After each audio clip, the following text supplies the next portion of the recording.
book I wanted to read. And I know some people think they're too old for children's books or they're too big for children's books.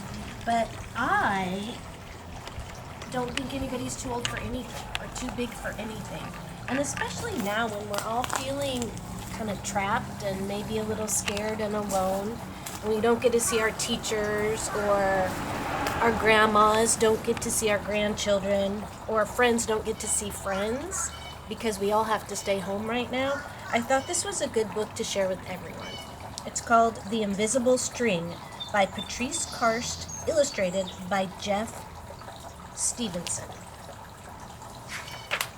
The Invisible String.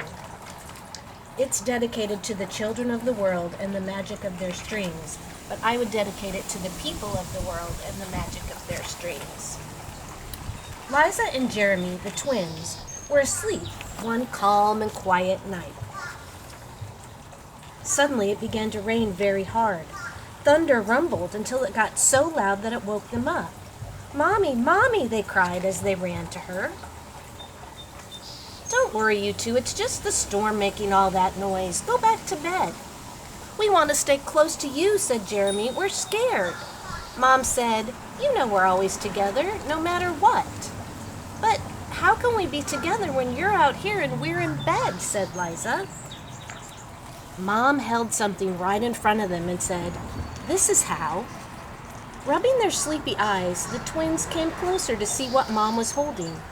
I was about your age when Mommy first told me about the invisible string.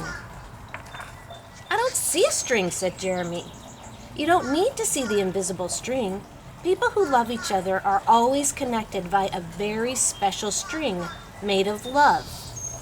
"But if you can't see it, how do you know it's there?" asked Liza. "Even though you can't see it with your eyes, you can feel it with your heart and know that you are always connected to everyone you love. When you're at school and you miss me, your love travels all the way along the string until I feel it tug on my heart.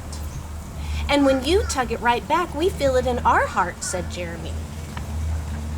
"Does Jasper the cat have an invisible string?" Liza asked. "She sure does," said Mom. "And best friends like me and Lucy?" asked Liza. "Best friends too." How far can the string reach?" "Anywhere and everywhere," Mom said. "Would it reach me even if I were a submarine captain deep in the ocean?" asked Jeremy. "Yes," Mom said, "even there." "Or a mountain climber?" "Even there." "A ballerina in France?" "Even there." "A jungle explorer?" "Even there." "How about an astronaut out in space?" "Yes, even there." Then Jeremy quietly asked, "Can my string reach all the way up to Uncle Brian in heaven?" "Yes, even there." "Does the string go away when you're mad at us?"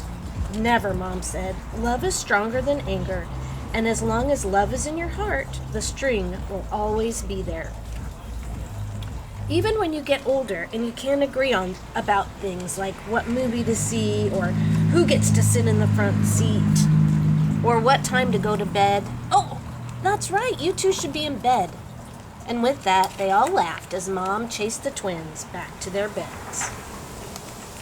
Within a few minutes, they were asleep, even though the storm was still making the same loud noises outside. As they slept, they started dreaming of all the invisible strings they have, and the strings their friends have, and their friends have, and their friends have, until everyone in the world was connected by invisible strings. And from deep inside, they could now clearly see no one is ever alone. I hope you like that as much as I do, and I hope that you can feel the tug on your string.